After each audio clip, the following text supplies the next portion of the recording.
The manhwa begins with our protagonist standing outside the door, looking at the child. He's so adorable, and she wants to touch his hair and chubby cheeks, but stops herself, knowing it would be rude. She walks into the room and calls out to him. She feels bad and wonders why he looks so scared. She asks him to take a walk with her, and nervously wonders if she did something wrong. He starts crying and says he'll fix whatever he did wrong. She tries to tell herself not to be scary. She asks Elliot what's wrong, and he runs into his father's arms. The father reassures her, saying that Elliot is obedient and there's nothing to worry about. Elliot's cuteness clearly comes from his father's handsome face. She feels lucky that he can comfort the child. He asks her about the incident, trying to understand why she thinks he's bothering her. She's confused by his question. He reminds her that the child is her own son and asks if she loves him at all.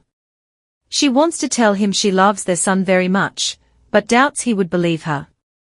She wonders why she ended up being seen as the evil mother-in-law among all the characters in their story. She wonders what she would do if she woke up one day as the evil mother-in-law from the novel she read the day before. In that story, the mother-in-law hates her husband and son a lot. She thinks about her options. Should she treat her son well, try to make peace with her husband, or do something else? She reflects on how the body she's in now didn't live well before she was reborn. Because of that, the child hates her even though she hasn't done anything wrong. She's torn, unsure how to change the situation. She wonders what she needs to do. Why did Anrich live that way? Anrich Bon Balua, the meanest mother-in-law from the romance novel Let's Embrace a Lily Flower, came from the famous Marquess clan of Saxon. Anrich was a typical example of pride. She always thought she was the best, never seeing common people as human. She only spent time with high-class nobles, believing they were on the same level as her. Her selfish actions made many people uncomfortable. Among those affected by Anrich's behavior was her husband, Alexei von Valois, and their son, Elliot. Alexei, though from a noble family, couldn't understand why Anrich felt superior to everyone else. He asked her why she looked down on civilians and servants, as if they were beneath her. Anrich dismissed them as dirty and unworthy, shocking Alexei with her harsh words. Despite this, Anrich still wanted to have a child with Alexei. When he asked why she wanted to sleep with him and have his child, she bluntly replied that it was to be recognized as Madame Valois. Elliot grew up without love, always being pushed away. She would often snap at him, telling him he was annoying for following her around. Looking back at the original novel, she understands why Elliot is so scared of her now. Elliot matured quickly and became the male lead of the story. Anrich, now the mother-in-law, saw the female lead, Liliana, as a threat and constantly bullied her. The Valois family eventually couldn't tolerate Anrich's cruelty and banished her. After that, Anrich tried to push Liliana to the brink of death, but the family executed her. Elliot and Liliana then loved each other, and everyone lived happily ever after. That was the end of the novel. She wonders if she will die like Anrich. But if she doesn't do anything bad, maybe she won't die. Instead, she might just be isolated within the family. She really loves the couple of Elliot and Liliana, and doesn't want to be hated by them. Elliot is only 7 years old, but has hated her for all his life. She realizes she hasn't met Liliana yet. Since Alexei and Elliot cherish Liliana in the novel, she thinks about making Liliana her ally before Liliana has any reason to dislike her. 10 years later, Liliana tells her dad and husband that her mother-in-law isn't as bad as they think. She decides to see Anrich in a positive light, and hopes it will help improve family relations. Anrich is determined to change things and make amends.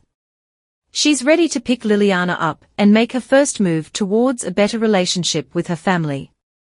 She arrives at Rodini Orphanage and confirms it's the place where Liliana is staying.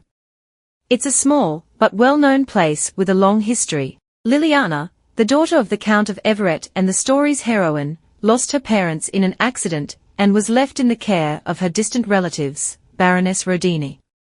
The Baroness, who had a deep-seated inferiority complex towards the Everett family, always tried to appear dignified despite her insecurities. The real reason Baroness Rodini took charge of Liliana was for the Everett family's property. However, her plan didn't work out because Alexei, a close friend of Liliana's late father, protected her interests. This made the Rodini count jealous and dissatisfied, leading to mistreatment of young Liliana. They lied to Alexei, saying Liliana was happy in the orphanage, while their greed fueled their actions. Alexei, with his ties to Count Everett, knew everything and was engaged to Liliana, yet the mistreatment continued unchecked. Anrich decides to confront Rodini to put an end to the injustice. Anrich knocks on the gate, and a young girl answers, asking who she is. Anrich immediately notices the girl's budding eyes and soft blonde hair, realizing it must be Liliana. Trying to stay calm, she admires how pretty Liliana is and wonders if she's an angel with hidden wings. Anrich reminds herself to stay composed. Anrich asks if there is a child named Liliana Everett in the orphanage, and the girl replies that she is Liliana. Seeing Liliana confirms what Anrich expected, such a pretty girl must be the heroine of this world. She thinks to herself that while she always thought her son was the cutest, Liliana is just as adorable. Reminding herself to stay casual, she asks if Baron Rodini, or the Baroness, is available. Liliana asks if she means the head of the orphanage, and Anrich is taken aback, questioning to herself if Liliana just referred to herself as an orphan. Baroness Rodini is the head of Rodini Orphanage, and Liliana, though a relative, sounds like an orphan. Anrich decides to clarify things. When she mentions the orphanage, Liliana talks about adoption, expressing doubt that anyone would want to take in a child like her. She says she doesn't think Anrich would be able to take her back, and she rambles on about being in another orphanage, and not wanting to be taken. Liliana continues, explaining how she can't work, eats a lot, and would be a burden. Just as she is about to go on, Anrich cuts her off, trying to make sense of everything. Anrich asks the little girl what she is scared of, and Liliana says it's the headmaster. Liliana explains that she was told she would be smacked every day at another orphanage. Kids who can't work get slapped, and those who don't listen are locked in solitary confinement for a week. She says that because she's slow, she'll be beaten every day if she goes somewhere else. Anrich is horrified by what this child has been told. She notices Liliana's shabby clothes and her fingertips full of wounds, realizing they are only picking on one child and treating her terribly. Anrich tells Liliana that this isn't an official orphanage. Liliana, surprised, asks if she's sure and then wants to know why Anrich came to find her. Anrich notices how relieved Liliana looks and thinks to herself that Liliana deserves much better treatment than this. She realizes there are people waiting to love and care for Liliana as soon as she leaves this place. Liliana has been stuck here, unaware that abuse isn't normal, and has been living with that misconception. Anrich pats Liliana on the head and tells her she's right to pick her up. She realizes she hasn't introduced herself yet, and says her name is Anrich Bonvalois. Liliana, happy from the pat, thinks her name sounds cool and is surprised to learn Anrich is the Duchess of Valois, wondering why someone so important would come for her. Anrich then reveals that she is Elliot Bonvalois' mother, and that Liliana is his fiancée. They decide to go inside to discuss the details. As they walk in, Anrich feels guilty for what Liliana has been through and resolves to deal with Baron Rodini and his wife. As they walk in, Anrich notices that the place is cleaner than she expected, with clean wallpaper and healthy-looking children. Liliana shows her where to keep her cap, explaining that the orphanage is regularly audited. However, since Liliana is not technically an orphan, she has been left unattended. Anrich watches as Liliana picks up trash and packs clothes, doing the maid's work naturally despite being only 7 years old. Liliana works so hard that she doesn't have time to rest, acting as if it's completely normal. In the novel, the heroine's abuse was summed up in a single sentence: but Anrich realizes that every hard day of Liliana's life can't be reduced to just that. This makes her feel cruel for what Liliana has endured. As they continue walking, Liliana politely asks her to follow, and Anrich agrees, following the little girl. Liliana knocks on the door, and a woman inside asks who it is. When Liliana identifies herself, the woman starts shouting, reminding Liliana not to interrupt when her daughter is there. Then, she notices the Duchess of Valois and begins to panic. Anrich demands an explanation from Baroness Rodini, asking why Liliana isn't living in the Rodini townhouse, and why she calls her the head of the orphanage instead of aunt, like the other children do. The Baroness tries to respond, but Anrich insists they move to another room. As they enter, Anrich sees the Baroness's daughter enjoying fancy meals and desserts, while Liliana wears shabby clothes. Anrich points out the disparity, noting how the young lady has luxurious desserts, fragrant tea, and beautiful clothes. She asks why Liliana's clothes are so worn, worse than what a maid would wear. The Baroness offers to fix the situation, but Anrich sharply retorts that she has no interest in fixing it now. She questions how much money the Baroness has spent while neglecting Liliana in silence.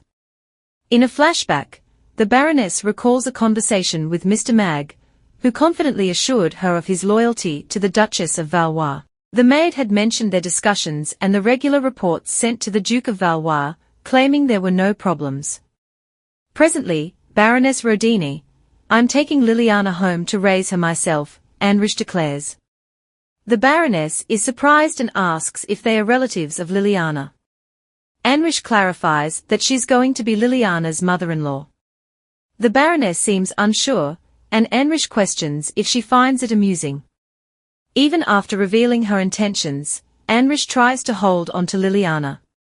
The Baroness suggests Liliana wouldn't want to leave them. Anrich questions if that's truly what the Baroness wants, reflecting on her actions. The Baroness insists to Liliana that she's a relative who has raised her for so long, implying it wouldn't make sense for her to leave now. Anrich interjects, questioning if the Baroness is threatening the child in front of others. The Baroness denies this, but Anrich argues that pressuring Liliana by reminding her of her upbringing is indeed a form of coercion. She adds that it's shameful to no longer rely on Liliana for financial support. Anrich watches as the Baroness pleads desperately, claiming Liliana is her source of income. Anrich decides to withhold further comments, feeling uncomfortable with the Baroness's desperate demeanor. Turning to Liliana, Anrich expresses her intention to become her protector and live together. She asks Liliana how she feels about the idea, knowing she can't leave her in an orphanage where mistreatment of children is common. Anrich resolves to honor Liliana's decision about where she wants to live going forward. Anrich reassures Liliana that she can choose freely, suggesting she can find another place if Liliana feels uncomfortable. Liliana insists she wants to go with the Duchess, expressing her gratitude. Anrich is deeply touched and assures Liliana there's no problem at all. They prepare to leave together. Liliana is overwhelmed by the sudden change. After a lifetime of hardship, she finds herself moved by the beauty of the sky and the warmth of Anrich's hand holding hers. Tears well up in Liliana's eyes as she reflects on how different life feels now. Anrich notices Liliana crying and asks her what's wrong. Liliana explains that she's incredibly happy and overwhelmed by everything that's happened, which has brought tears to her eyes. Anrich reassures her that it's okay to cry and reminds her that she will have a happy life in their home. After comforting her, Anrich decides it's time to teach Liliana a lesson about managing money. A few hours later, Liliana asks if she can really wear something so nice. Anrich reassures her and praises her appearance like an angel. She gathers more clothes for Liliana, and insists that there's no other option. When they meet the store owner, Anrich instructs them to let Liliana choose any clothes she likes. Liliana hesitates, feeling grateful just for the orphanage card. Anrich decides not to overwhelm her with too much at once and plans to find a way to buy everything without stressing Liliana out. Liliana is asked by Anrich to consider her situation objectively. Anrich suggests that as the future mistress of Valois, Liliana must dress well to avoid gossip about mistreatment. Liliana defends Anrich, affirming she is not a bad person. Anrich insists that wearing nice clothes will prove this to others. Liliana agrees reluctantly, promising to always wear high-end clothes. Anrich thanks her, but Liliana can't shake the feeling that she's being manipulated. As they leave the storekeeper offers to send the remaining clothes to the mansion. Anrich agrees and tells Liliana they can go now.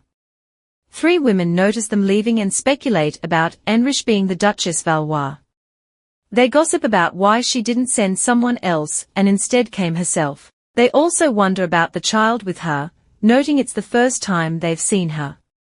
They discuss how unusual it is for the Duchess, who supposedly doesn't like children, to be accompanied by a child. As Anrich approaches them, the women worry if she overheard them and fret about any potential trouble they might be in now.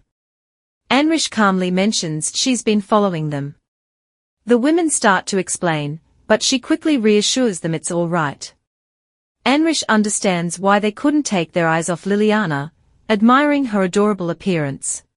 She comments on how she used to think her son was the cutest, but now sees Liliana as equally charming in her angelic attire. As Anrich walks away, the women are left pondering who Liliana might be. They arrive at the house, which resembles a palace fit for a princess. Liliana marvels at its grandeur, comparing it to the most magnificent queen's palace. Anrich quietly thinks to herself how adorable and pitiful Liliana is. Spotting Elliot, she exclaims "Mum" in excitement. Anrich can't help but find both her children incredibly cute, though she reminds herself to stay calm. Reflecting, she wonders why Elliot didn't run away upon seeing her. Amidst all the overwhelming cuteness, Anrich humorously declares she shouldn't die just yet. Her purpose is to serve, not to be overwhelmed by her kid's adorableness. Liliana introduces herself to Elliot as the little Duke Valois. Elliot seems surprised to learn she's his fiancée, but admits he didn't know she was so beautiful. Anrich notices his expression and realizes what he's thinking. She reminds Elliot to treat Liliana well from now on, and he agrees. Anrich reassures him that she's not angry with him. She sighed and nodded, pondering silently. "Oh, am I being too much, or should I give him some space?" she thought to herself. She was keenly aware of everything being said. Despite her daily efforts to improve their relationship, she couldn't shake the feeling that his mother's past actions continued to cast a shadow over their interactions. The conversation between Liliana and Elliot continues as they discuss Elliot's mother. Liliana assures Elliot that his mother is kind and gentle, recounting how she rescued her from a difficult situation, and even chose her current dress. Elliot, reassured by Liliana's words, suggests they have a meal together. Meanwhile, the Duke returns home later than expected, greeted by his butler. He reflects on controlling his facial expressions in front of his staff. The butler informs him that Elliot has already gone to bed. The Duke decides to continue working in his study, and requests a cup of coffee. As the butler serves him, he hesitates and then mentions that Anrich took Liliana to the townhouse earlier. The Duke, concerned about Anrich's intentions, wonders what she is planning this time. As the Duke ascends the staircase, he ponders Anrich's intentions and her peculiar behavior. He questions his butler about Liliana's past treatment, recalling Mag's assurance that she now leads a better life. The Duke instructs the butler to discreetly investigate this matter further. Additionally, he asks the butler to handle a complaint with the Royal Tax Office. The Duke enters Elliot's room and gazes at his son. He reflects on how everyone mentions Elliot resembles him, but upon closer inspection, he sees more of Anrich in him. Elliot has a high nose, delicate lips, and eyes as purple as pansy flowers. He apologizes for potentially waking him up, and Elliot assures him he wasn't asleep. The boy smiles warmly, a trait he shares with his mother, even though the Duke can't see her smiling face anymore. He's content seeing Elliot always smiling like that. He notices a cup and asks Elliot about it. Elliot confesses he drank cocoa, which surprises the Duke since he had previously forbidden sweets. Despite his suspicions about Mag, Elliot's nanny, he acknowledges she has been kind to Elliot and has kept him company. Elliot clarifies the cocoa wasn't from Mag, but from his mother, which leaves the Duke puzzled about her sudden change in behavior. He stops himself from dwelling on it further and checks if Elliot has brushed his teeth. Satisfied with Elliot's response, he tells him it's late and time to sleep. He couldn't make sense of it. Had she really changed? No, he scolded himself. Why was he even entertaining such thoughts? Over the years, she had disappointed him countless times, and here he was, foolishly hoping for a change. He called himself an idiot for holding on to that hope. Anrich wouldn't change, she'd always be the same. It was absurd to think otherwise. What had Anrich done to earn such care and concern from young Master Elliot? That was the question nagging at him. A few minutes ago, Anrich reassures Elliot that he doesn't need to worry and hands him a cup of cocoa before leaving. Elliot, intrigued by his mother's unusually gentle behavior earlier, discusses it with Mag, expressing his confusion and concern. Mag, Elliot's nanny, worries that Anrich's kindness might be fleeting and could hurt Elliot in the future. She pledges to stay by his side to protect him from any potential harm. Elliot reflects on his mother's contrasting treatment of him and Liliana, admitting it makes him a little sad, but also happy for Liliana's sake. Despite feeling conflicted, Elliot decides to drink the cocoa because it's a gesture from his mother that he values. Mag watches Elliot's reactions and wonders how to handle Anrich's unpredictable behavior. A few moments later, Mag invites the head maid into the room, where the other maids eagerly discuss Anrich's recent visit to the kitchen. They gossip about Liliana, mentioning she's supposedly the daughter of Earl Everett, and engaged to young Elliot. They express frustration over having to prepare late meals because of her presence, and comment on how Anrich buys Liliana's clothes and shoes. They ponder Anrich's erratic behavior and question what might be wrong with her. Their conversation is abruptly interrupted when Anrich herself enters the room. After Anrich enters the room, she remarks on how the maids seem relaxed and enjoying themselves, which makes them feel uneasy. They remember being scolded earlier by Anrich for gossiping about Liliana, finding it unfair. They contemplate complaining to Mag about it, wondering how Anrich usually punishes such behavior. Surprisingly, Anrich forgave them this time, which puzzles them given her usual stern attitude towards those who speak ill of others. Despite this, they continue grumbling about the inconvenience caused by Liliana's presence and Anrich meddling in household affairs. As expected, Anrich's recent change in behavior is concerning. Others may not fully grasp the implications, but the head maid understands it well. Until now, she has been the one overseeing the household of Valois, while Anrich showed little interest in such matters.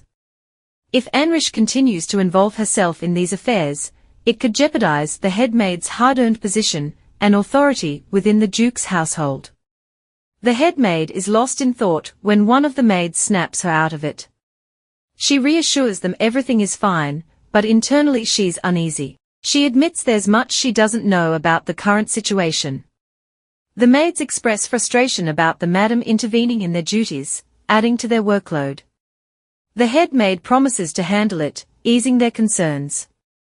As they feel relieved, one maid lingers, mentioning the growing workload. The head maid comforts them, assuring she understands their plight. Later, alone, one maid reflects on the head maid's close relationship with the Duke and recalls they were almost like childhood friends.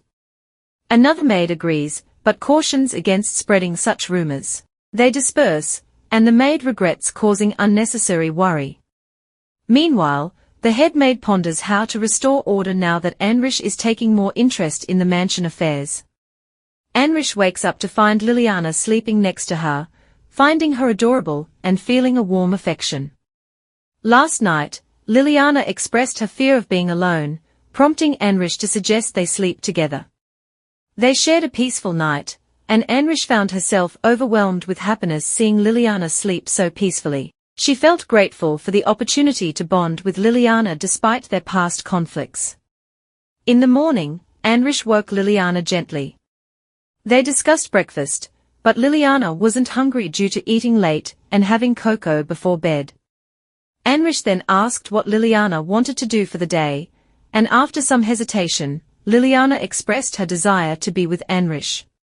This touched Anrich deeply, who assured Liliana she enjoyed their time together too. Anrich proposed baking cookies together, which excited Liliana. Anrich marveled at how quickly Liliana agreed, jokingly asking if she always thought before speaking. Anrich and Liliana happily bake cookies together, marveling at their creations. Anrich praises Liliana for her help and jokes about kicking out the maids to take over the kitchen. Suddenly, they hear a noise, and it turns out to be Elliot. He apologizes for interrupting and explains he was drawn by the sweet smell. Anrich reassures him and asks if he's okay. Elliot mentions he dropped a book, not a big deal. He then remembers the cocoa from yesterday, and thanks Anrich. Anrich finds Elliot's innocence endearing, but reminds herself not to get too emotional. She brushes off his thanks, saying his enjoyment is enough. When Elliot mentions the sweet smell, Liliana proudly shares they baked cookies and offers one to Elliot, who happily accepts and praises its taste. He suggests they make more and share them. Anrich thinks highly of Liliana's kindness and wonders if she's not just an angel in appearance, but in character too. Before Anrich can respond, Elliot asks if his dad can have a cookie too. Anrich imagines Alexei's reaction and hesitates, unsure if she should send Elliot to deliver one to his father. She decides against it, considering Alexei might not appreciate being treated like an errand boy. Anrich hesitates nervously outside the Duke's study with the cookie in hand. She debates whether to leave it at the door or face him directly. Just as she's deciding, she hears the Duke's voice from inside, inviting her in if she needs something. Anrich takes a deep breath and announces herself before entering. Anrich enters the Duke's study nervously, carrying cookies and tea. She wonders if he's thinking she's run out of money. "Please come in," he says, and she feels a rush to leave quickly after placing the treats down. The Duke questions why she's brought him cookies, and she regrets her decision, feeling silly for not eating them herself. "I know she's going to ask for money anyway," he mutters to himself impatiently. Anrich speaks up, assuring the Duke that the cookie isn't poisoned. He seems skeptical and asks if she came with genuine intentions just to give him a cookie. Anrich feels hurt by his suspicion but defends herself, emphasizing the cookie's significance, as it was made with Liliana. The Duke is surprised to hear this and realizes Anrich made the cookies herself. Feeling bad for his rudeness, he quickly apologizes, admitting his mistake. Anrich accepts his apology and prepares to leave after finishing her task. Anrich accepts the Duke's apology, surprised that he apologized at all. She reflects on how Alexei, in contrast, never spoke kindly to her, always buried in paperwork. Observing the Duke seeming tired from his late nights at the palace and the constant work at the mansion, she offers her help. The Duke, internally flustered by her kindness, acknowledges her offer, but tries to end the conversation quickly. Anrich, empathetic towards his workload, bids him goodbye, reminding him not to overwork himself before leaving. She attended to him from beginning to end, a departure from her usual focus on luxury and money. Elliot couldn't help but wonder if she had undergone a transformation. She even took the effort to personally bake desserts, assuring him they were safe before he tried them, finding them pleasantly sweet. Observing Anrich's actions, Liliana remarked on her expertise in kneading dough. Elliot, noticing Liliana's admiration for his mother, questioned her about it. He pointed out that she had consistently praised Anrich, while he himself held a different view. Liliana explained that Anrich had been a miracle worker for her. She recounted the first time Anrich treated her kindly, held her hand, and asked about her desires. To Liliana, it wasn't just about commands, but also about collaboration and care. He realizes that his mother has been different lately, more attentive and engaging. He wonders if people can truly change so drastically. Noticing Liliana's subdued demeanor, he regrets not paying attention earlier. He reassures her that he's okay, trying to dispel any concerns she might have. Liliana seems hesitant, feeling she might have overstepped. Elliot reflects on the irreversibility of words once spoken. Despite his own contemplation, he decides to divert their attention, suggesting they play together. They begin playing with dolls. Elliot introduces himself as Gom Gom, the princess of the Bear Kingdom, and asks for the doll's name. Liliana replies with Toto and admires his choice of name. Elliot suddenly bursts into tears, surprising Liliana.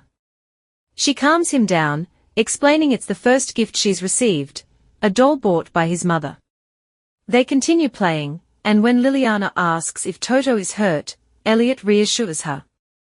Just then, Anrich walks in and is delighted to see the children playing with dolls, finding it incredibly cute. If you want to see what happens next, drop a comment, or gives a thumbs up expressing your interest in a part 2. Your comments and likes helps determine if you're interested in really seeing a part 2. Don't forget to subscribe and hit the notification bell to stay updated.